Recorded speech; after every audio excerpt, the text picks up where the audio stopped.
It is my great honor to welcome to the show Dr. Rizwan Virk, academic, author, video game pioneer, and entrepreneur. Rizwan, how are you doing today? I'm doing well. Thanks for having me on your show. It's a great pleasure to be here. Yeah, very, very excited. I've been sort of obsessed with simulation hypotheses since The Matrix, and so coming across your books has been very, very exciting. So yeah, can't wait to dive into that.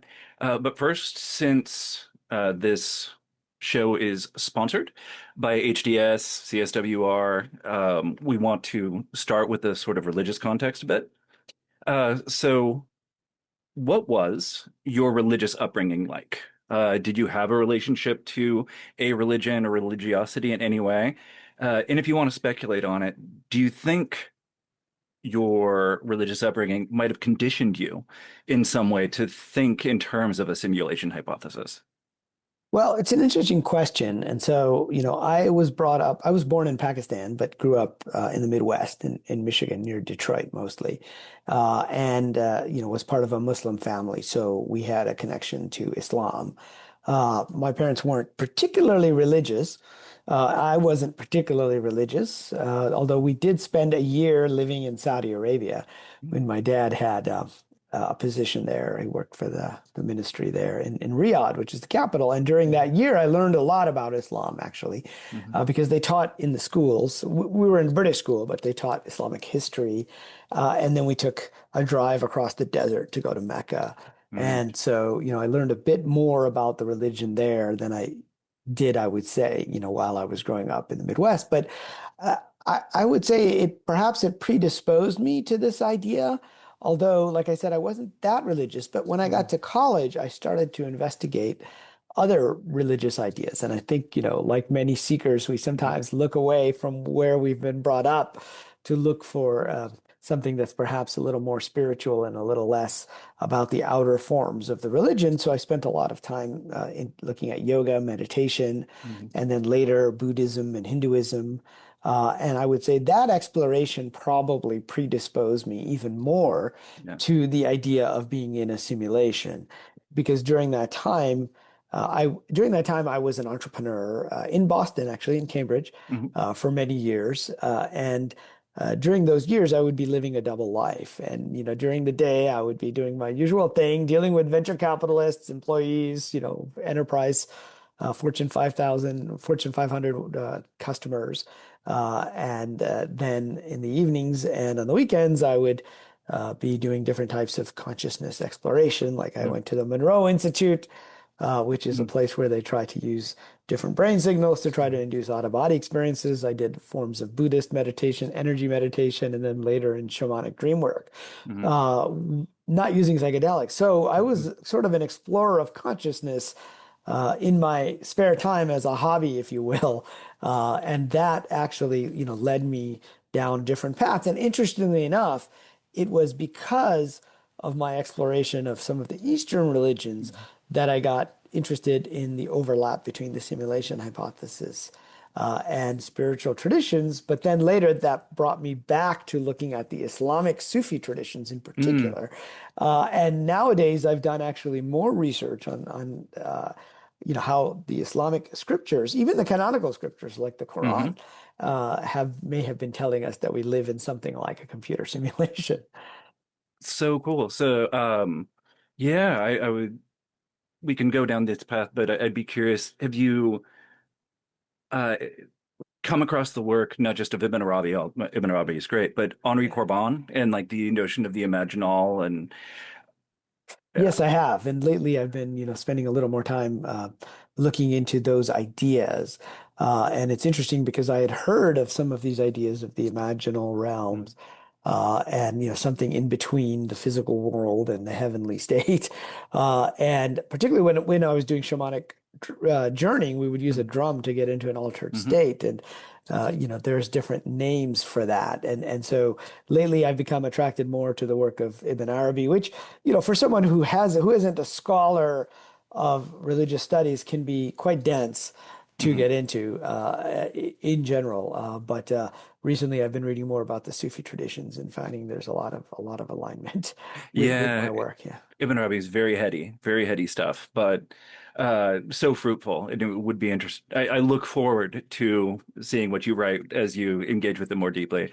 So we're basically about to dive straight into discussing the simulation part, but I do just want to give you some space to give people your background in computer science and video games because again, simulation theory is something that has fascinated me for a long time. Mm. And the thing that I love about your books is the heavy comp sci approach, right? Like I Mm. feel like I'm in really good hands going through and trying to understand what is actually necessary to make this hypothesis possible. All right. So, Yeah. what's your background in there? That this sort of, So yeah. yeah, Okay. so I studied computer science at MIT, just about half a mile from where you are, probably. Mm-hmm. And after that, I became involved in a number of different startups. Initially, they were enterprise software startups, but then I moved to Silicon Valley and I became involved in the video game industry. Mm-hmm. And for a while, I was part of a team that had created the number one game in the App Store, for when the iPhones came out, Mm-hmm. almost 15 years ago now. And so I became really ensconced within this industry and began to learn. Video games have an interesting history because they tend to drive technology forward. I mean, if you think about how AI is being done today, it uses GPUs, and what were GPUs created for? Graphics processing units. They were created for better graphics processing. A lot of the chatbot ideas were built within the video game industry as well as how to scale multiple users on Mm-hmm. servers because when you have real-time interaction between players, that's a much harder problem than say even a billion people just hitting a server for Facebook. They're not interacting with each other real time. Whereas in a Mm-hmm. video game, if you're like shooting, you're shooting this guy and that guy's shooting you, there's a lot of synchronization that has to happen on the server. So it taught me a lot about distributed architectures Mm-hmm. and how also, if you look at video games, they go back to simple video games like Pong, which was in the 1970s from Atari, to Pac-Man, which is the games that I grew up with were like Pac-Man and Space Invaders. Mm-hmm. But those games were, in a sense, masterpieces of optimization Mm-hmm. because they pushed what was possible with limited resources, limited memory, limited CPU,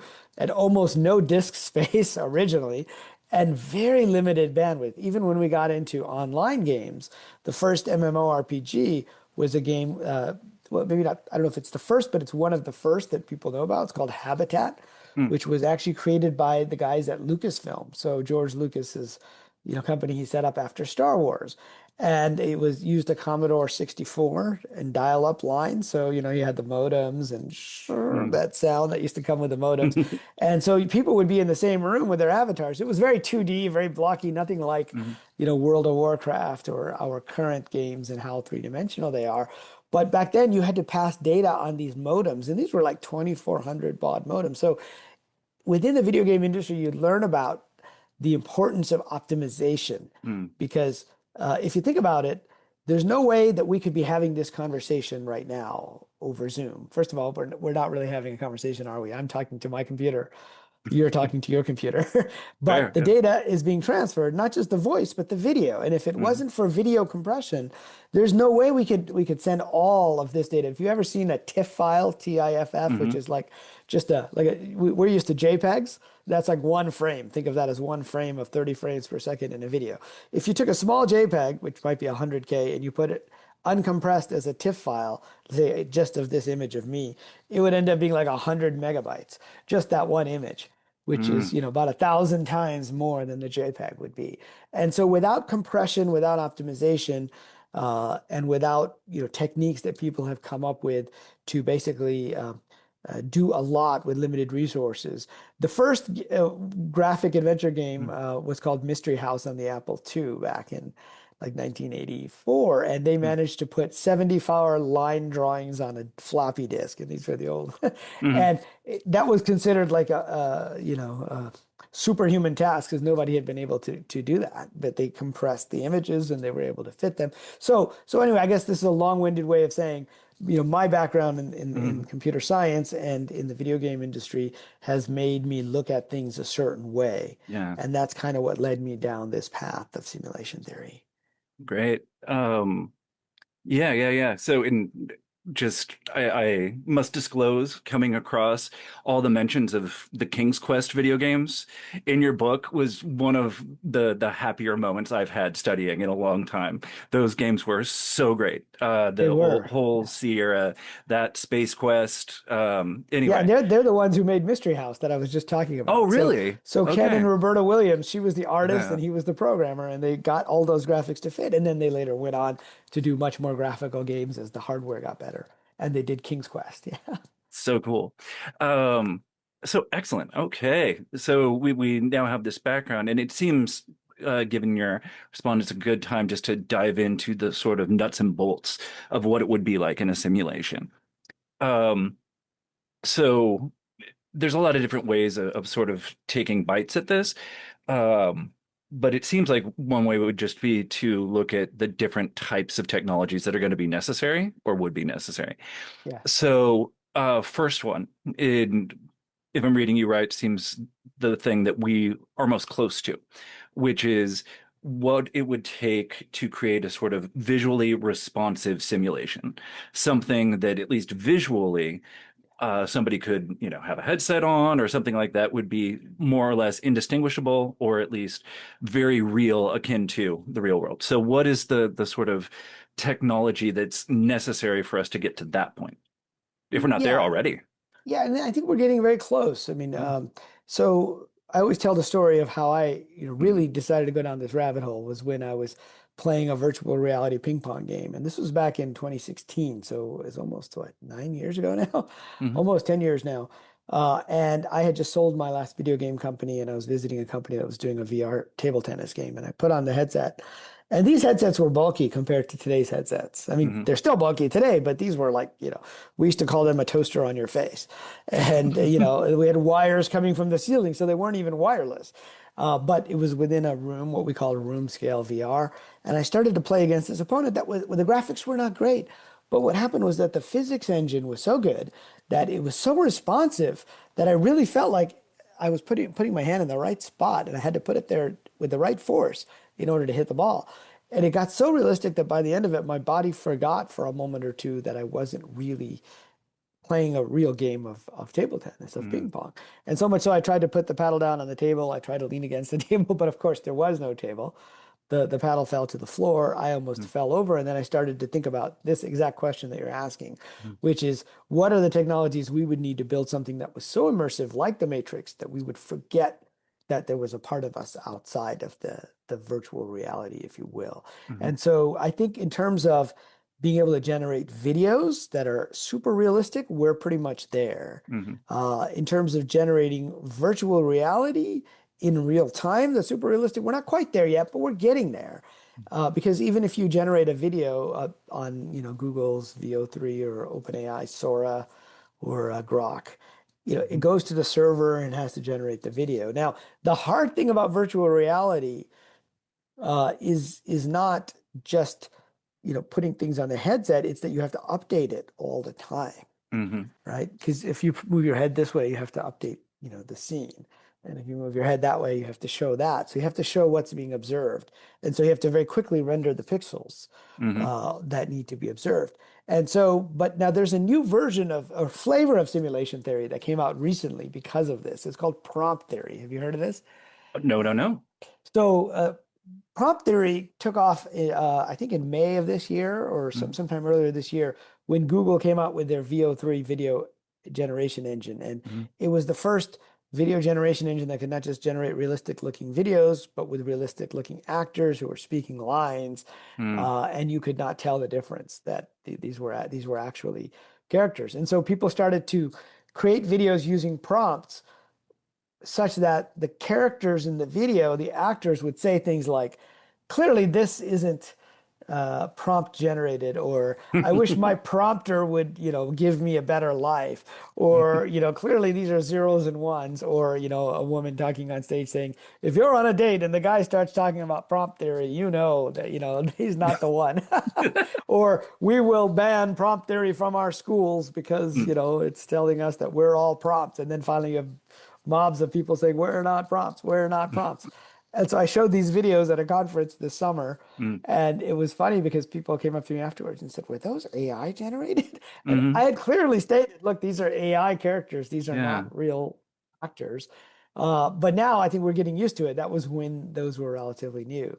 So for that reason, we're kind of there in generating videos, but Oh, not in real time being able yeah. to generate within a video game environment. But we're getting pretty close. So Yeah. virtual reality, augmented reality, those are going to be, I think, the visual representations of real objects. And so that's Yeah. stage five on the road to the simulation point. So I define the simulation point as the point at which we or any technological civilization could create fully immersive simulations, which are one, indistinguishable from physical reality, but two, with characters that are indistinguishable from biological characters or AI that is, not controlled by humans, but it's just indistinguishable. And so you can see we're moving down the path towards that. Yeah. I had not heard of that particular technology, but that is really exciting. Also a little bit scary. Scary, right? That's what I was going to say. It is very Yeah. scary when you think about it. Yeah. I mean, we're when I started the show, I didn't intend to talk a lot about technology, Yeah, and then AI started, not started, but happened yes. in like the big way, and now it's just become a center of what we end up discussing. Um, yeah. So, and but what's fun about this conversation is there's a sort of like healthier side to it. It's not all just deep fakes and et cetera. It's Right. also pretty exciting in certain ways. Yeah. Um, so, visualization, we're pretty much there. But then the next problem is, we have 8 billion or so people on this planet. That is quite the massive multiplayer online role-playing game, right? So what is it that becomes necessary for to not just have a visually responsive world, but one that can respond to all these different sort of agents with different senses of perspective? Right. And that's where I think, making a multiplayer video game is much harder and more Mm, difficult than making a single player video game. Now, one of the areas that I dive into in the book, we probably won't talk about it too much, but it relates to this, mm, is that so the subtitle of the book is An MIT computer scientist shows why AI, quantum physics, and mm, Eastern mystics all agree we're in a video game. And the second part, quantum physics, when I looked at the whole idea of the collapse of the probability wave in mhm, quantum mechanics, which is often called the observer effect, it reminded me very much of an optimization technique that we would use inside a video game. And so we basically only render the pixels that you can observe, uh, that your character or your avatar, as it's called. By mhm, the way, the term avatar comes from Sanskrit, mhm, which meant a divine entity coming down. And it was those same guys at Lucasfilm that I talked about earlier when they created Habitat. They said they felt like they were squeezing their big body, themselves, their physical body, in their mind into the phone lines, because remember it was dial-up mhm. back then, into this tiny little 2D character on the screen. And they were looking for a word to describe that character, and they borrowed the term from Sanskrit. Mhm, So the avatar became like a term that's used now in video games pretty regularly. But in the same way that right now you're only rendering like my backdrop in my mhm, room. You're not rendering my living room, or you're just rendering my office, and I'm not rendering all of Harvard because mhm, that would be too many pixels to keep track of. In that same way, one of the propositions I make in the book is that quantum mechanics is basically a way to optimize information where things stay as mhm. probabilities until they're needed. And I draw an analogy to the video games to say only when one player or more players are there to observe it? Does that need to actually happen? Mm. And so that's one kind of optimization, is how do you keep track of all those pixels? The second is, you don't need to, so you don't need to render everything for those billions of players all the time. You only need to render it when they're actively playing the game, as it were. So that reduces some of it. But yes, you would need a more advanced computing architecture than what we have today. You would probably need some type of quantum computing to Mm. keep track of all this in the future. And in fact, there are those who basically posit that today that the world is a type of quantum computer. Hmm. In fact, quantum computing um, came out of a paper written by Richard Feynman, who was a Nobel Prize winning physicist at Caltech. And the guy that taught him about computer science, he wrote this paper in like 1981. There was a guy from MIT named Ed Fredkin who went out there, and Feynman taught Ed about physics, and Ed taught Feynman about computer programming and cellular automata and programs. And Ed was one of the first guys that, uh, you know, came up with this idea that the world might be a computer, more of a program, not so much a video game. And then Feynman wrote that paper. And when I was in Boston this summer, I did a book launch event at the Coolidge Corner Theater there, Oh, where we nice. we screened The Yeah. Matrix. And Mm. there was this woman, she looked kind of Caribbean. She was buying 3 copies of my book and wanted me to sign them. And I was like, oh, that's interesting. Why is she buying 3 copies of the book? And she said, oh, hi, I want to introduce myself. I'm Joyce Fredkin, the wife of Ed Fredkin, who has passed on not very Yeah. recently. And she said he would have been glad to see, me continue this legacy of this idea, also having been at MIT myself, that Yeah. the world could be a kind of computer. So anyway, that's a bit of an aside. I know we're getting away from religion No, here, no, but no. it's Well, no, it's great because the one of the things that's really sort of generative about the book and or books um, is the recognition that religious perspectives shift as technology shifts, right? yeah, So on the one hand, we're using it. It can be a metaphor, for yeah, lack of a better term, but it also changes the world that you exist in order to understand it. Like you kind of have to be reflexive about the yes, world that you are creating, and so it ends up acting back on itself. Um, and so understanding the computer science is actually really important, I think. And so I'll land here because this is here we go. So VR seems to be pretty darn good and getting better at visualization techniques and immersive worlds and rendering specific places. What about haptics and emotions? right. Right? And so those we're still working. I mean, haptics, there is actually a lot of technology out there that's just not widely used. So there are these, if you've ever seen the movie Ready Player One, in that, they're in a virtual reality world called the Oasis, but they have not just a headset; they also have a full body suit where he can feel. Like there's kind of a famous scene at a dance club where they're flying around, and she goes, "Can you feel this?" And as her avatar touches his, and you can see his suit light up, and he's actually feeling it in his body. And those types of suits do exist. I mean, there's one called the Tesla suit, for example, that was out quite a few years ago now in England, where they basically can record bodily sensations and then replay them. And one guy recorded what it was like to be tackled by a rugby player, like a Mm, football player, yeah. which is not a pleasant thing. And then they had other people experience it. I was like, that wouldn't be my choice. Of, but still, haptics are getting there in terms of the technology. At ASU, where I am now at Arizona State University, I remember a graduate student who was working on how you could simulate like feeling like a beaker with water pouring without actually having to have any water pouring.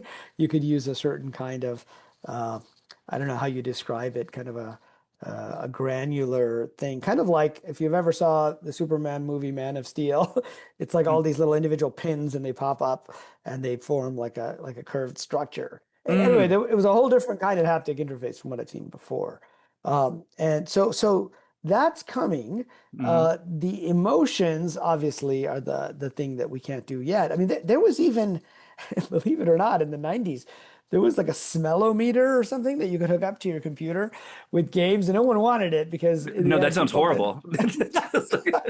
So there has been research on smells and Yeah. using those within games. Again, that's research, but then it's really the Yeah. brain-computer interfaces, I think, is Yeah. the part that's missing is how do you read thoughts and how do you, broadcast thoughts into the brain? And we're in the first stages of that because we have, with Elon Musk's company, Mm. Neuralink, and many others where they can read EEGs. Many of Hmm. them are non-invasive, by the way. Yeah. Elon Musk's company requires implanting a chip in the brain, but one of the first demonstrations they did was of a monkey that had a chip planted in this brain, which I'm not commenting on the ethics of that, but Mhm. that was a video that he showed. And they taught the monkey to play a video game with a joystick. And then they disconnected the joystick and they were giving the monkey rewards for doing certain things. And the monkey was still playing the game, thinking he was controlling it, but it was really just his thoughts that were controlling it. And then the first Yeah. human trials they were able to control. And there was actually a company right there in Cambridge. I forget the name of it now. That was you could use a VR headset and an EEG monitor and you could move things in the Mm. virtual world based upon where your eyes looked and some EEGs. Okay. I mentioned it, I think, in the book. I don't recall the name now. Sorry, guys. I don't know if they're still Yeah. there in If Cambridge, it if comes they're still to there. But Yeah, if it comes to either one of us, I definitely want to put that in the show notes. As much for me as anyone. That sounds yeah, amazing. Um, but bringing up that because we're up against the problem of consciousness now, yes, because with yeah, the sort of brain reading, and so now it's when we dive into the metaphysics and the religious yeah. stuff. Um, so the great simulation idea bumps into this theological or religious issue, which is what's a person and what part of a person, what is it of your personhood could continue beyond the body, right? So that's where we end up. And we're definitely, I know Ray Kurzweil has become quite famous for the idea of downloading consciousness, and that's been talked about for at least 25, 30 years at this point. But, we'd kind of have to figure out what consciousness is first before we figured out how to do that. So I'm going to put that to the side. Um, but as you were sort of unpacking the simulation hypothesis, you started to look into Eastern religious traditions and reincarnation. And not that reincarnation is only in the East, but just for sake of saying it. So how does when you're approaching the ideas of reincarnation in these texts, how are you interpreting them, or how are you approaching them that brings them in line with simulation theory? Well, first of all, the term multiple lives Mm. was borrowed by the video game industry, Mhm. And I mentioned Pong earlier, and Pong was built by Atari. By the way, that was the game the monkey was playing in Elon Musk's demo as well. Uh, It was the old uh, 1972 game, Pong. And Nolan Bushnell, who was the founder of Atari, those guys started borrowing these terms of multiple lives where you can, you get killed and you can, I don't think they had any particular Eastern, mm, reincarnation ideas in mind, but it's interesting to me that that terminology worked its way into the video games. Now, one of the other stages that we didn't talk about too much, but which plays into this is the stage for stage 9 or AI. mm, And so I've talked about AI being used to create characters, but having actual AI characters that believe that they're real, mm, not just in a static video, but actually you can interact with inside the metaverse. So inside video games, there are the characters controlled by you or by players are called avatars, as I mentioned, mhm, and there are these other characters in the games that are called NPCs or non-player characters, and those are just code. Now, they used to be dumb NPCs. They still are mhm, for the most part. Like you can have a little dialogue tree and mhm, you can answer this or that. But now they're starting to replace those with LLMs, and they're starting to become what are called smart NPCs. So you can actually interact with these characters. Now, this brings me to the question of religion and the simulation theory, and we'll get to reincarnation in a second. But mhm, one of the main distinctions that I draw in the book, and I think what makes my work about simulation theory a little different than, say, some of the others, and I cover some of the other academics who talk about simulation theory mhm, in the book. And one of them was a guy named Nick Bostrom, who mhm, was a professor of philosophy at Oxford. And he came up with a paper in 2003 So a long time ago now, just a couple years after The Matrix, I think it was when the third Matrix movie just came out. And he came up with what's called the simulation argument. He was primarily concerned with AI characters. And when will Mhm. AI get to the point where it could store all of our memories? Now, he didn't get into too much the theological issues, except to say that there are theological issues here. In Mhm. fact, there was a British transhumanist named David Pearce, I think, who said of Bostrom's simulation argument, he says this is the first most interesting argument for a creator in 2,000 years, Oh, wild. sort Yeah. which was an interesting, quote Hmm. because what Bostrom found was that even though atheists, he had many atheist friends, he's in Hmm. academia, which tends, I think, in general to go towards more of a materialist point of view. Obviously not, maybe not in religious studies, but in the rest of academia. Oh, you'd be Uh, surprised. oh Religious yeah, studies that's it. has Well, more that's than, it. yeah. Oh yeah, religious studies too, Yeah. is studying it as a sociological phenomenon. Yeah. But he said that there were some atheists who would then grudgingly acknowledge, well, if we're in a simulation, which is possible based upon Hmm. the math that he was doing, then anything outside the simulation would seem to be a divine entity of some sort Hmm. because they would have more powers than us. And so it becomes a backdoor way. Now, a lot of folks in the religious area don't like simulation theory because they view it like the Bostrom version is basically what I call the NPC version. Yeah. It means that everybody is an AI. And so that scares religious folks who say, like, well, we're not all soulless AI controlled by Mm-hmm. code, right? So that's why I like to draw the distinction between the NPC version and the RPG version. So the Hmm. RPG version is the role-playing game version. And that's, given my background in video games, and that is what was depicted in The Matrix as well, where the player, exists outside of the game and you have a character inside the game. Now that for me tied directly, to this idea of reincarnation. So in the Yeah. Bhagavad Gita, it says, that your Atman, your personal soul, takes off the body like you take off some garments, and then it dons another set of garments, Hmm. which is like another body, another identity. And so to me, that was very clearly like this idea of inhabiting a character in a role-playing game and then, basically going to the end of that character's life and then deciding to play another character. And there's a great story by Vishnu, I mean, about Vishnu Hmm. and Narada about the idea of Maya and incarnation. And I don't know if you know the story, but it's worth telling because some people want to understand Maya. Maya translates to illusion. That's how most people translate it, but it also means the power of illusion, Hmm. the magic to create an illusion, sort of like a magic trick that you buy into, like when you go to the a magic show, the guy's not really sawing that woman in half, right? But you kind of agree to it. Hmm. And so to me, that reminded me very much of inhabiting a character. So Narada was pestering Vishnu to understand Maya, and Vishnu says, my Maya, is not to be understood. But Narada insisted, who was a ascetic or a warrior, depending on which version you use. And he goes, okay, well, here's a pool of water. Step into this pool of water. And so Narada steps into the pool of water, and then suddenly he forgets everything. And he's a little Hmm. baby girl, Sushila, who's a princess in Benares. And Hmm. so he lives his entire life as Sushila. She grows up, she's a princess, she marries a prince in the neighboring kingdom. Then her husband's kingdom and her father's kingdom go to war. Her father, her brothers, her husband, her sons are all killed, and now Sushila is very sad. Hmm. So she goes and is about to throw herself into the funeral pyre, and suddenly she's in a pool of water, and then suddenly she's back to being Narada, the ascetic.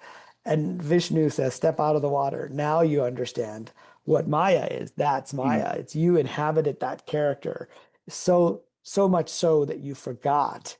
That there was another part of you. And for me, reincarnation is this process of going through different characters, but we have a database. So Hmm. I like to think of karma as a kind of database. That's the information that survives across, different lives.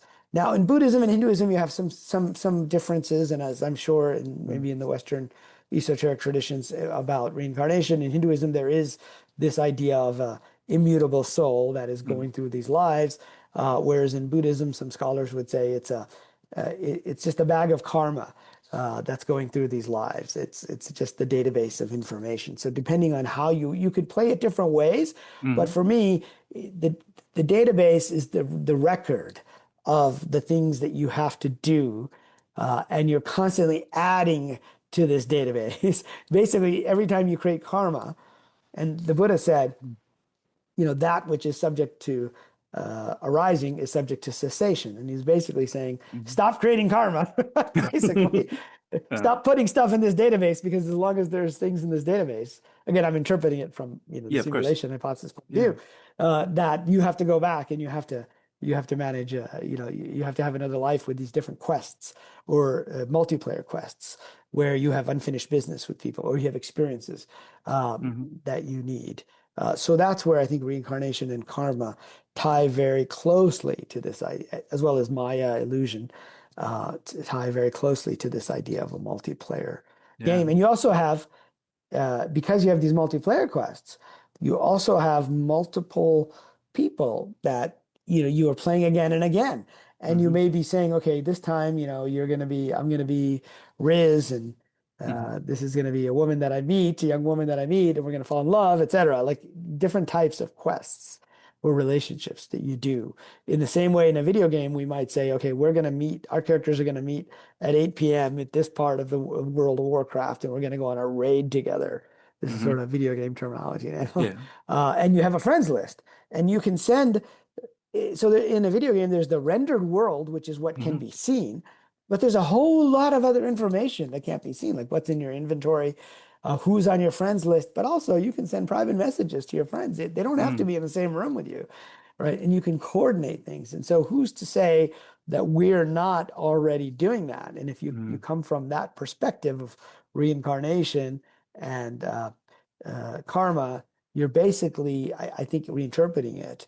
You can reinterpret it, and people have done this. So we were talking about Swami Yogananda earlier. Hmm. So I wrote a book about Swami Yogananda, an autobiography of Yogi, and um, he wanted to update the old metaphors to use a new technological metaphor for the Americans. That was his audience. He was one of the first Indian swamis to come here to the US and really live here and build an organization. He came in 1920. Actually, he came to Boston for a religious conference, and he ended up staying. And then he drove across country. But he had explained these ideas to an American audience. And what did he Hmm. do? He used the latest technology of the time. He basically said that the world is like a film, Hmm. and we are like actors in the film. And the actors don't die. The characters are suffering. And he used the example of a film reel from World War One, Hmm. or a movie about World War One, let's say. And he said the suffering happens in the world, but we're the characters. And you have to look, he told his students as they tried to look for transcendence, look away from the screen, look towards the beam of light Hmm. that's creating this play of light and shadow that's an illusion that actually looks as if it's real. And so HarperCollins India asked me to write a book called Wisdom of a Yogi, which I wrote a few years ago for the 75th anniversary of autobiography of Yogi. And my contention is that if Yogananda were alive today, he would say it's like a movie. We're the actors, but we're also sitting in the audience watching. We Hmm. have scripts, we have arcs of our characters, but we have free will, so we can change those scripts. We can also look away. We can go do other things. Um, and that to me is describing a massively multiplayer online role-playing game. Yeah. So wonderfully put. I keep coming back to it's a fairly simple question, but it's also one that just could explode. And that's we're doing sort of two things.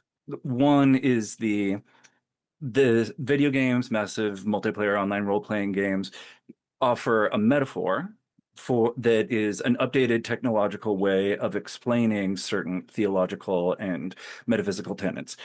You have the other one, which can be related but doesn't have to be, which is that we actually live in a simulation. And Yep. if that's the case, then it's sort of ancient aliensy in a way, but where were these historical figures sort of grappling Yeah. with the notion that trying to find ways of putting into words an intuition that this is like a simulation, Yeah. or were they offering something else? So where do you land here? Do you So, land on video games give us a wonderful sort of metaphor for these ideas, or are we in it? Are we in the simulation and religions have been trying to point us to this? Well, so that's an interesting axis, right? Mhm. If you think of it as an axis, and I tend to fall on all sides of that axis in the sense that so there's like four or five propositions that underlie the simulation hypothesis. The first three are more technical. It's that the world consists of information. That information gets rendered for us, uh, each of us, and then the third is that. Uh, it actually, sorry, the second is that it gets computed. So Mhm. information is being computed like a computer program. The third is that it gets rendered for us and it feels real, even though it's not. It Mhm. feels physical. So those are three propositions. The next two propositions are more related to the religious idea, which is that it's all a hoax, right? Mhm. That this whole universe is a kind of purposeful hoax. And then the fifth proposition is we agree to be in that purposeful hoax. We agree to take on a character. And so those two, I think, those five propositions, but the last two in particular get to this point. I Mhm. do believe we are in an information-based reality that is non-physical but gets rendered and looks as if it's physical for us. So I do believe Mhm. we're in a simulation. I do also believe that the religious mystics basically peeked outside of the simulation, saw what was there, peeked outside of the physical world, and came back and said, we now need to describe what we saw. And what we saw is Mhm. basically ineffable, that there's something wrong with our understanding of reality, just like in Plato's cave. What happened when Plato's the philosopher in Plato's cave? Most people know the story. He Mhm. breaks the chains and he goes out while everybody else is still there looking at the shadows, thinking the shadows are reality. First thing that happens when he goes out is he gets blinded because he's never seen the sun. Mhm. So, and then eventually he figures out that that's the real world. This is not the real world. And then he comes back in and he tries to convince the people in the cave that there's a whole world outside the cave. And of course, they're like, nah, that's bullshit. We're not listening to that, Yeah. right? Which sounds like a lot of mystics initially experiences as well. So my point is that the mystics needed to use metaphors that were understandable to the people there. So, how would he have explained the sun to the people in the cave? Well, maybe they had fire. That's about as much as they knew. So, he would have had to describe it as a large fire in the sky. What's the Mhm. sky? They wouldn't have known what it was. And so, my point is that I think all the mystical traditions use metaphors, and often they use technological metaphors, like the wheel. Okay, Mhm. the Buddha's wheel. I mean, that doesn't mean there's a physical wheel that we're sitting on. That is an idea that's being expressed through technology. So I think that the scriptures already do that, and we can go through some interesting Mhm. examples of that. But I believe that what they're trying to describe is something that is very complex and is a kind of simulation. Now, it's not like it's not like my laptop, my MacBook Pro Mhm. is running this kind of a simulation. It's more Yeah. like the world consists of information that gets created and is being directed by, some entities that are watching us from outside the simulation. They're constantly interfering with the simulation. Mhm. We ourselves half of us may be sitting outside watching the simulation. And you Mhm. see near-death experiencers describe these types of things, these aspects of life, and they end up using. In fact, this might be a good time to go into one of these metaphors Yeah. that I talk Go ahead. about. So in I'll come back to near-death experiencers in a minute. So in the Quran, they have the scroll of deeds, and which is very explicitly talked about, and it's a book that contains all of your deeds, and there are two angels, the Kirim and Kitab, and they even have names. And they sit there and they write down all your good deeds, and what the other one writes down all of your bad deeds.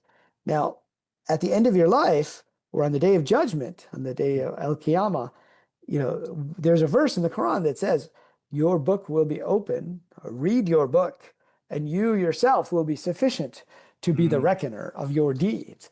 Okay, now I try to point out to people that that is a technological metaphor. I mean, Mhm. I don't think they were trying to say there's a physical book with 7 billion angels, right? Actually sitting there with feather pens. What language are they writing in? Are they writing in Arabic? Are they writing in Chinese? Mhm. Your deeds, like, oh, he got up this morning. But what it is a metaphor for the fact that everything is being recorded. Everything that you do is somehow being recorded. So in this case, the angels sound more like functions Mm. rather than actual beings. I mean, it's not so much like an angel that has free will in this case. In this case, it's more like a process Yeah. that's running. And that process is basically like an AI process that's just recording Yeah. everything that happens. Now, near-death experiencers have reported something called the life review.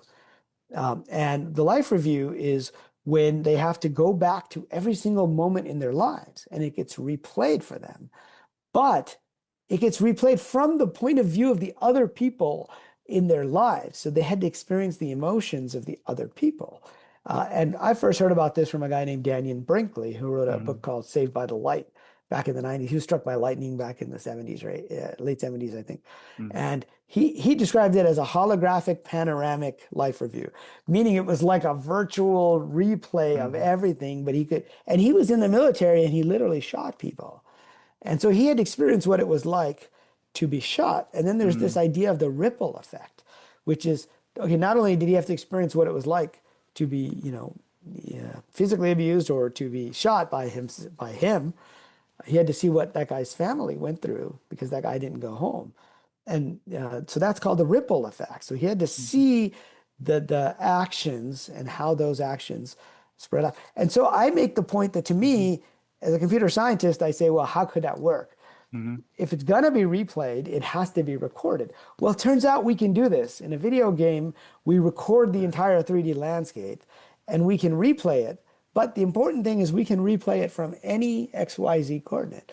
So you can literally go back to a first person shooter game and replay it from the coordinates of the guy you shot, and you can see the bullet coming at you like in the Matrix or something. Now we can't build games with emotions yet. This is back to our Mm. earlier technological Yeah. discussion. But the point is that our physical game is that, and so in the Jewish traditions they have the books of life and death, and one of the rabbis says, well, what it means is there's a book that has a page for every single person, and that page has a list of all their deeds. So again, I found the exact same metaphor being used, Mm. this idea of recording. And then in the Hindu traditions, I recently learned about this. You have Chitragupta. And who is Chitragupta? He sits next to Yama, the god of death. And he's called the record keeper. And he keeps track of everything that you did, basically keeping track of your karma. And so that they can send you to the right heavenly realm or hellish realm or wherever they're going to send you next based on your actions. And so my point is that these metaphors are using old technology. Mm. And if they were to define them today, they would use the latest technology. Now, that doesn't mean that we won't have new technology in 100, 1,000 years that maybe might be better metaphors because reality may be more sophisticated than our current computer science. But it's the Mm. latest, best metaphor, I think, that we can use. This idea of simulation, video games, and computation. So that was a Well, bit of a long answer there, but no, no, no, hopefully. but it's hitting on so many of the important points here.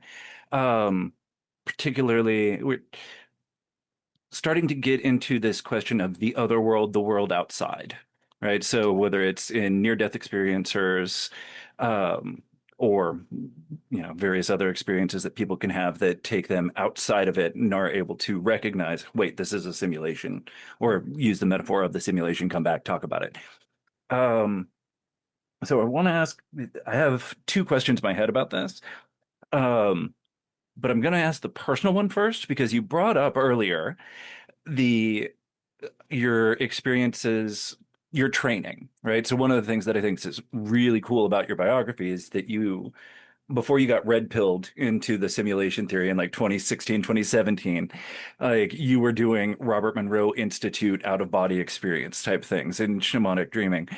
So I have to ask the question, this being the show it is, have you had sort of mystical out of body experiences that uh, for lack of a better term, sort of opened that window into this seeming like a simulation, um, right? So that you were looking down on the simulation in some form or fashion, or was it more a matter of a sort of psychological training that allows you to have a sense experience of being outside your body is enough to basically give a permission to the idea that there's one world and then there's a world outside of it?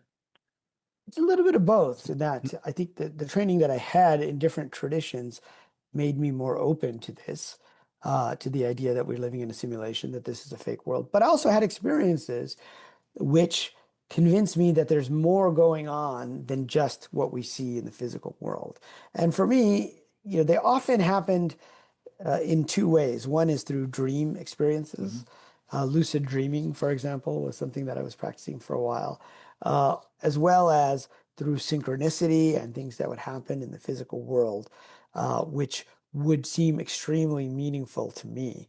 Hmm. And so both of those, I think, made me pretty open. And I would have sometimes I'd have precognitive dreams. Hmm. Uh, I would have a dream about something, and then that would happen that day. And it actually happened to me when I was an entrepreneur. And this really kind of woke me up in a sense. Hmm. Like we had a competitor. We had a company that made products that work with IBM products. And we had a competitor for one of our products who had disappeared like about a year earlier. And I never heard from the guy, never thought about the guy, never dreamed about this guy. And then one day, just before I woke up in the morning, I had a dream about him. And I was asking what he'd been up to because I hadn't seen him. And I got up and I said, that's very strange. Like, why did I have a dream about this guy? Business competitor who I Hmm. never think about anymore. And I walked in the office and I got a call from IBM saying, hey, you're one of our business partners. We're going to make a big announcement today, but we wanted to let you know first. So we're calling you that there's this product we're going to release. It's a competitor to yours. It's probably going to make one of your products obsolete, but you've been a good partner to us, so we wanted to let you know beforehand. And Mm. I said, well, how come I haven't heard of this? This was, in Cambridge there. It Yeah. was back when IBM was Lotus Development Corp, right on the Charles River there. Mm. And I said, how come I haven't heard about this before? He goes, oh, well, do you remember that competitor of yours, Edge Research? We bought them about a year ago in New Hampshire, and they've secretly been working on this product. And today's the day we're going to finally announce it. And I thought, that's odd. I had the dream in the morning. The Hmm. call came later. It wasn't the causal relationship is all messed up, right? Yeah. The future. So it's almost like I was seeing echoes of a possible path. So these types of things, as well as, lucid dreams where I would be flying around and trying to visit places and people, made me very open to Hmm. the idea that this is a simulation. And then the whole idea of synchronicity, like this would happen to me so often where, I would have a series of events that just seemed coordinated or seemed to give me clues. I'll give you an example of why synchronicity works better in a simulation, in a simulated world than a physical world. So synchronicity is when you have an inner thought and then Hmm. there's an outer event that kind of correlates to it. So Jung called it an acausal connection, because there's no cause. You can't link the two. That sense, my dream experience was an inner and an outer event, and you Hmm. could call that a synchronicity as well. And Jung did. I mean, he called all kinds of phenomena synchronicities. But the other day, I was shopping online for a backpack on a website, and I went and I put it in my shopping cart. So I almost bought the backpack, but I didn't. I said, maybe I'll think about it. A few days later, I'm on my phone and I'm on like Facebook or something, some social media, and I see an ad for that same backpack, and I go, "Whoa, where Hmm. did that come from?" I was about to buy that backpack. Now, if I knew nothing about computers and I didn't know about databases, and I was in the online advertising industry at some point, so I know all about how it works. Yeah. Sometimes I tell this people a story, and people are like, "Oh, don't you know how that works?" Yeah, I know how it works. When you put that, when I put that into the cart, we literally call that registering your intent. And we put your cookie into a database, and then later Mm. we match that cookie to the highest bidder. And we can match that you're the same person through Facebook because you've been on Facebook online and Hmm. offline. But if you didn't know about that database, you would do one of two things. You would say, wow, that's magic. It's an acausal connection. There's no cause. Hmm. It seems like there's a connection, but clearly there's nothing here we can measure. Or you would be like the materialists, of whom there are many, as Hmm. we talked about in academia, who would say, yeah, sure. Where is this database in the Hmm. cloud that you can't see? This Hmm. imaginary cookie, is it in the room with you? You're just imagining it. It's just coincidence that there was a connection. But clearly there was a connection. It was an information-based connection. And so that also got me thinking about how are things arranged in the simulation, and in fact, is there maybe even a part of us that's sending us messages from future runs of the simulation, sending back information to us? Mm. Or if you've ever watched the Hunger Games, they'll send in these care packages into. Mm. So is it possible that there's a part of us looking at the storyline and figuring out where we're going to go? And over time, I began to realize that we all had storylines. And I think this is a part of our incarnation process. So I talked about the metaphor of putting on clothes. Hmm. It's also there in the Islamic traditions, and obviously in the Bible you have the God breathing life into the body, but in the Islamic traditions you also have the breathing.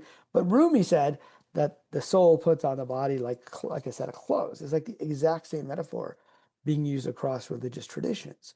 But also there's a hadith of the Prophet Muhammad where he says there's an angel that writes down four things when you're born.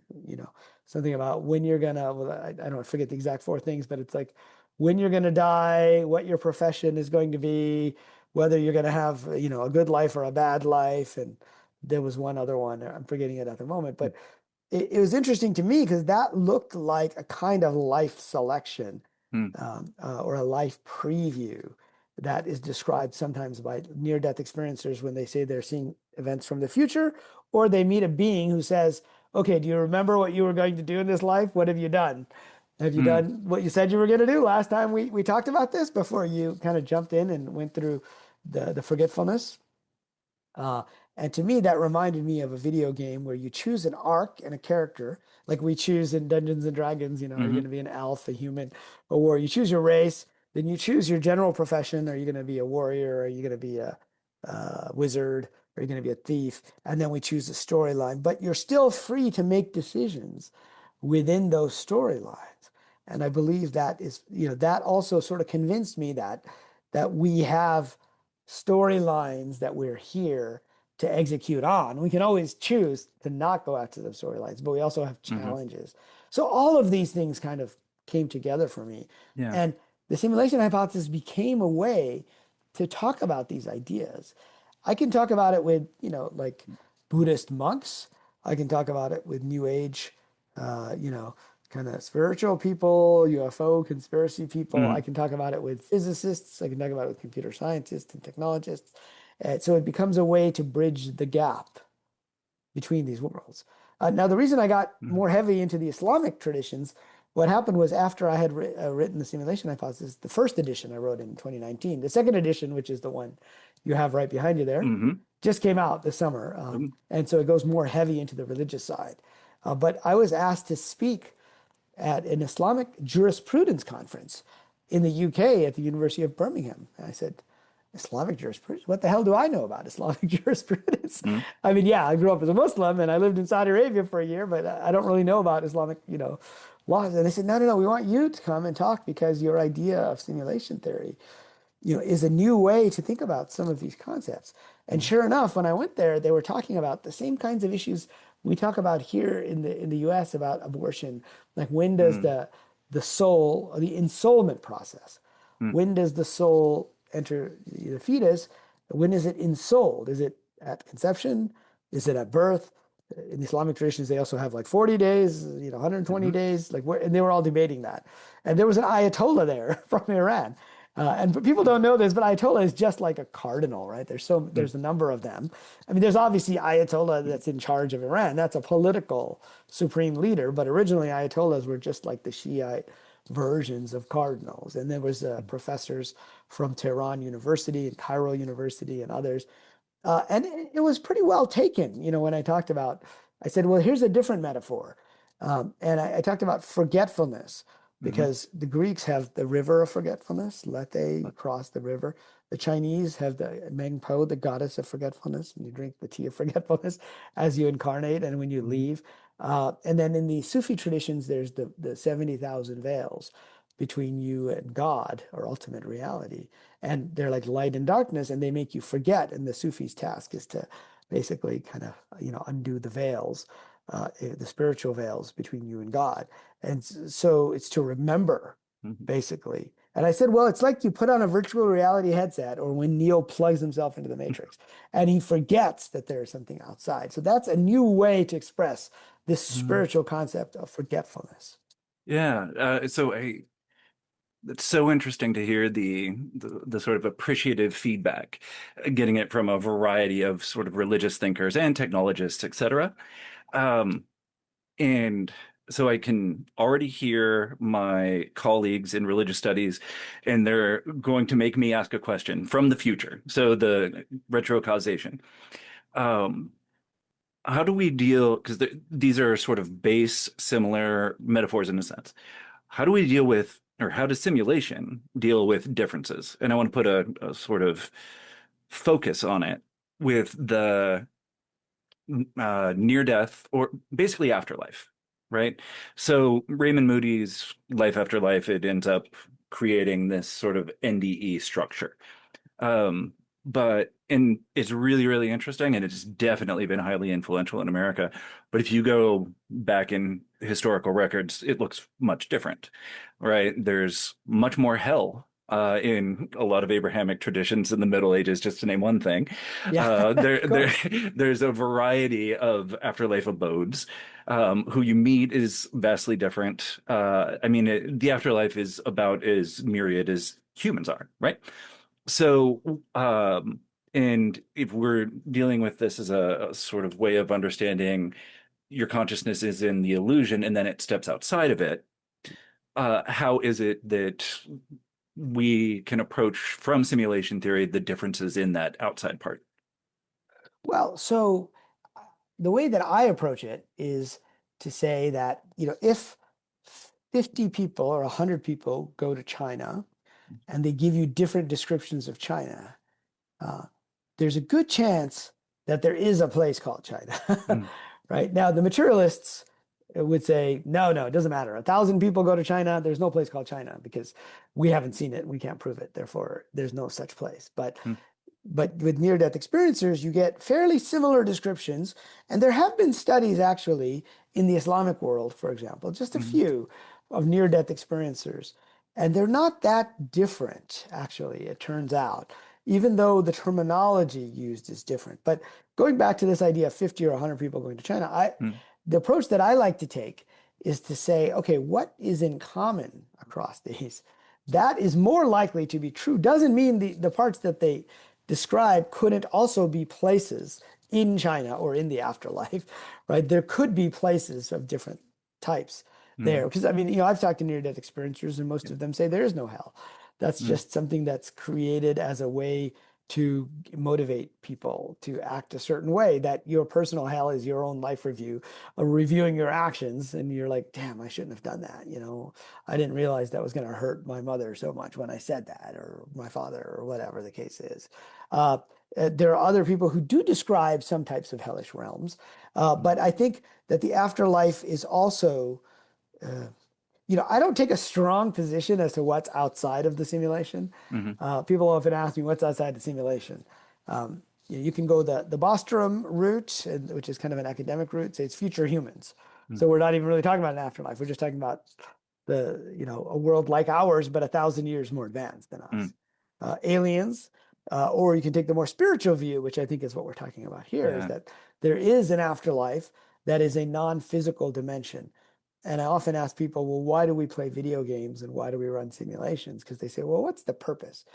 And one of the purposes is to play video games, to have experiences here that you can't have outside of the simulation, which is perhaps why this world, Swami Yogananda used to say, ceaseless joy is not the nature of this world, right? Mm. He would say, meditate, then go to sleep and then wake up and you are ready for the beatings of the Yeah. world again, right?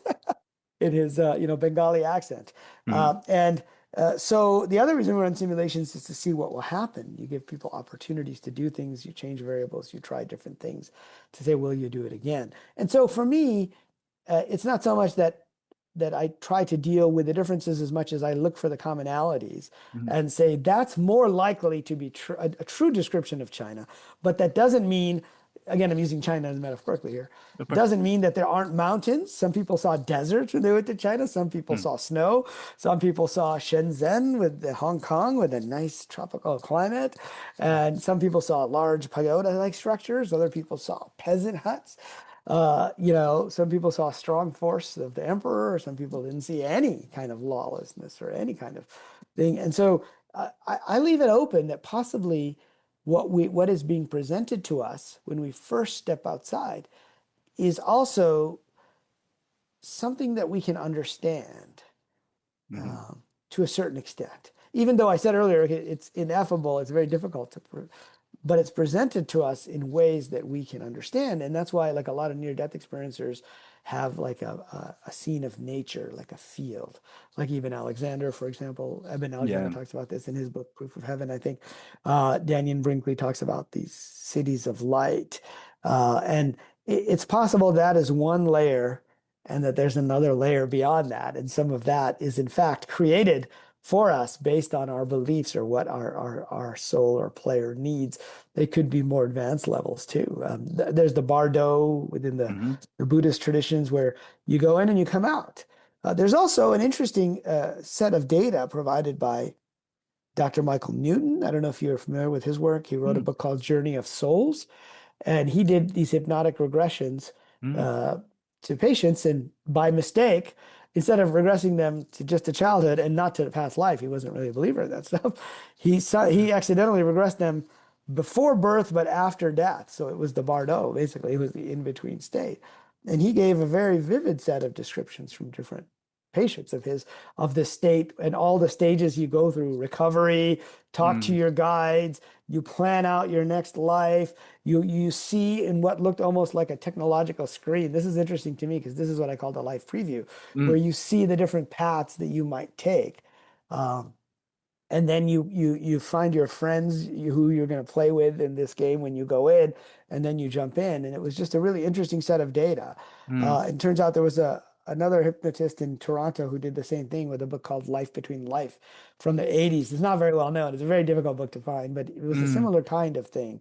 And so, there do tend to be enough commonalities, I think, that we can say, okay, this much is probably true.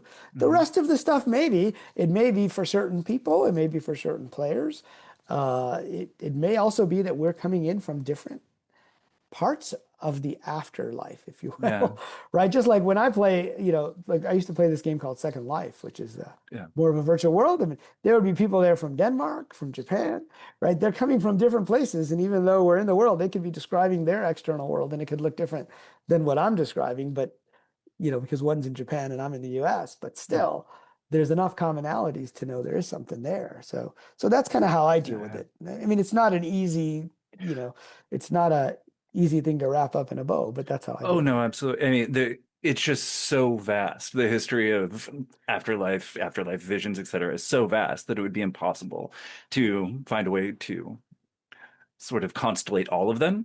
Yeah. But looking for those commonalities is makes a lot of sense. So we've s- sort of been playing footsie with the paranormal quite a bit from talking about near-death experiences, and you brought up aliens. Uh, Aliens are always going to be a part of my show. So, one of the really cool parts, this is towards the end of part three, in the simulation hypothesis, you posit that looking at realities as simulation helps us explain certain phenomena that are otherwise just bizarre and inexplicable, particularly UAPs. And, some of the people who blurb your book are like Diana Pasulka, Jacques Vallée. So this has Yeah. clearly had a sort of influence there. So what is it about the simulation hypothesis that basically is able to explain how UAPs seem to work for us better than anything else? Yeah. So I think in the popular media, the idea of UFOs or UAP as they're now called, I still call them UFOs. It's funny. Mhm. Stanton Friedman, who's a UFO researcher who was a nuclear physicist. He died not that long ago, but he used to call them flying saucers even when everybody else would call them UFOs. He's like, I'm still sticking with flying saucers because that's what we called them back in the 60s or 50s when he started investigating. Mm. So, but the popular notion. So part of my academic work, my background is in computer science, but my recent academic work is on how science fiction narratives Mhm. often influence society. And science fiction is influenced by society and technology, and in particular around virtual reality, which is, Mhm. and video games, which is kind of my area of expertise.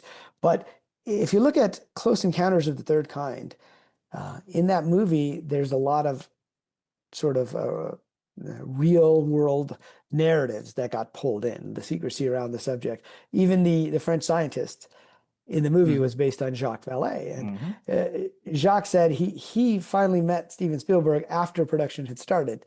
and Alan Hynek also played a cameo in that. And he said that his main disagreement with Spielberg was he made them aliens, right? Mm, Because we present this as if it's an alien from another planet. Why? Because it's uneasily understandable to the public at large that UFOs are either alien or they're just us. There's nothing there. There's nothing to see here. Nothing unexplained.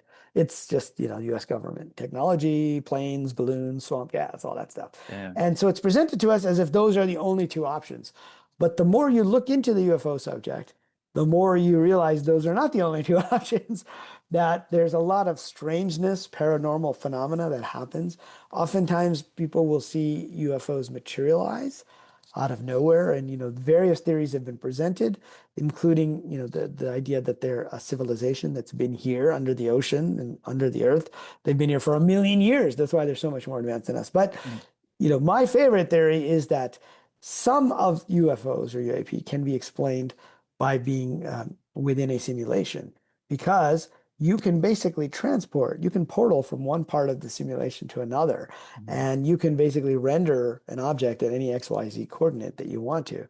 And I remember like one guy was telling me he was sitting in Joshua Tree, he's looking up and it's a bright blue sky, and suddenly this metallic craft just comes out of nowhere.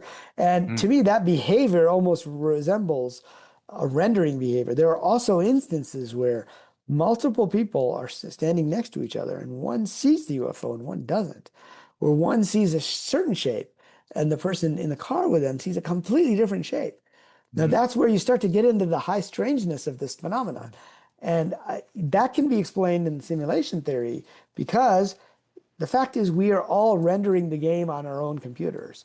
And because of that, we are seeing the world through our own filters. I mean, we're literally seeing it through our own filters in this case, because just like, I think I'm seeing you and your background, and you think you're seeing me in my background, mm, but that's not to say that there isn't something that you're seeing that I'm not seeing because it's all being rendered. In mm, video games, we do this all the time. Your character might be level 30 and he has a spell called, See Hidden Dragons. And my character is only level 2. So we're standing in the same field and we're looking up and you see the dragon that's hidden. And I mm, don't see a dragon. I just see a blue sky. And so, that's what got me interested in looking at this overlap. And Jacques Vallée yeah. told me of a few cases that got me really interested. One of which was where they said this UFO came down at a 45-degree angle in the Pacific Northwest. If you've been up there, Mm, you know they have these big trees. It came down to this clearing. And so Jacques, after all the other investigators had left, he asked them, something I don't understand. You said the UFO came down at a 45-degree angle and landed here in this clearing. They're like, yeah. He goes, well, that would have meant it had to cut through the trees. I mean, there's huge trees there. yeah. So how did that happen? So it's almost like it was in what's a non-rendered state, Mm, and then it renders itself and it becomes physical. And to me, that reminded me of how video games work. You mm, can render an object, but while you're rendering it, you can move through walls, and then once it's there, they become solid. We've all had that experience that when we're waiting for something to render, you can kind of walk around. But yeah. perhaps they are being projected into the simulation for whatever purpose. And Jacques calls Mm, it, some kind of a control system. Well, going back to my analogy of the Hunger Games, where they would send in care packages into the game, possibly at a civilizational level, someone is trying to see how this affects our civilization to yeah. have these things appear here. Mm, Possibly. There's also other theories, time travel theories, and other things which are not unrelated to simulation, but I think that yeah. would get us off into another tangent. Yeah, yeah, and we need to come in for a landing. But that's wonderful. That's so interesting. The simulation theory seems to be able to put a face on the sort of flatland metaphor that is used oftentimes. It sort of gives a more coherence to the fifth dimension. Yep. So I have two more questions, and then to come in for a landing. And one of them, and I'm asking it as somebody who's very interested in simulation theory and is also just troubled by two things: non-player characters and anthropomorphism. So the concern on NPCs being, okay, as a metaphor, it does seem to lend itself to we talk a lot in religious studies about languages of dehumanization, Yep. right? Like this person is less than Yep. us, right? Yep. Yep. And then the issue, so much of current religious studies, especially here, is about the consciousness of things like animals, plants, right? These as sentient beings, to use the sort of Buddhist term. So, are there any sort of simulation theory answers Hmm. that sort of avoid that problem or those problems? Well, I think for the dehumanization one, that's important because NPC is used today as a disparaging term Very. online.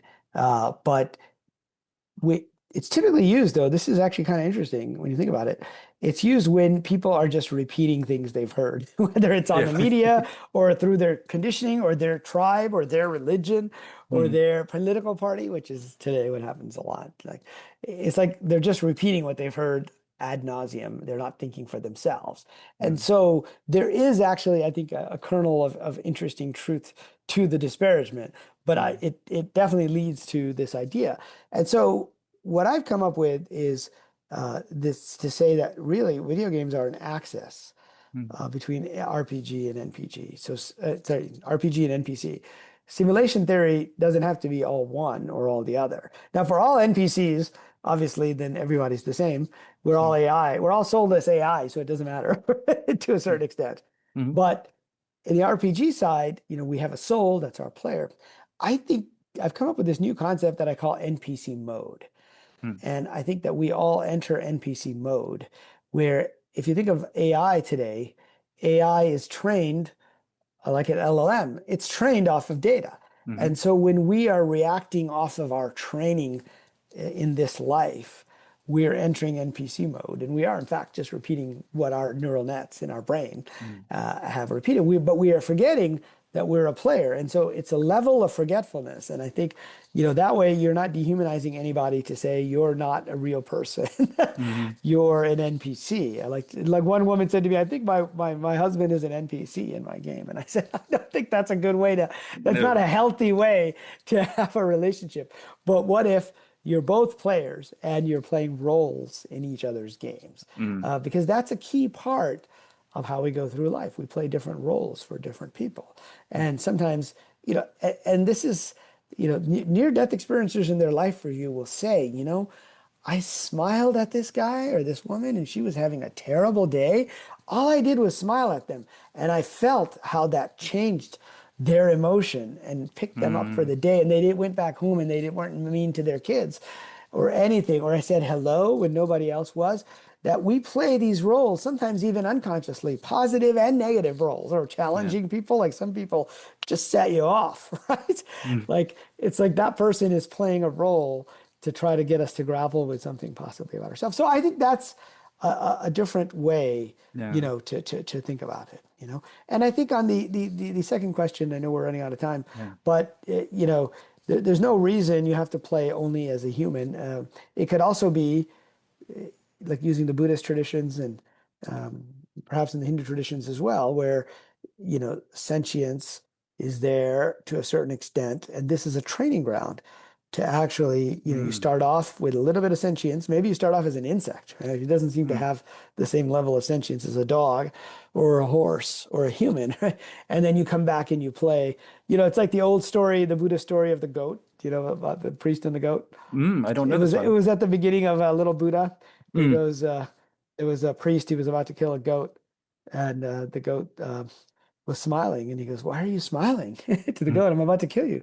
He goes, "Well, because I've lived 500 lives as a goat, and now I get to be a human again." And he Ah. goes, "Oh, okay, great." And then the goat starts crying, and he goes, "Well, why are you crying?" He goes, "Because I used to be a priest for 500 lives, and I used to kill goats, and that's how I ended up being a goat for 500 lives." Oh, that's a great story. I hadn't heard that before. All right. Well, that is a uplifting and fun way to sort of come in for a landing, I think. Yeah. So, Rizwan, thank you so much. It's been so fun to be able to explore all these different dimensions of the simulation hypothesis with you and really sort of like pick your brain on these different subjects. Well, thanks. This has been a lot of fun. I really enjoyed it, and I hope we can chat more about some of the other esoteric traditions as well. Yes, definitely. All right, take care.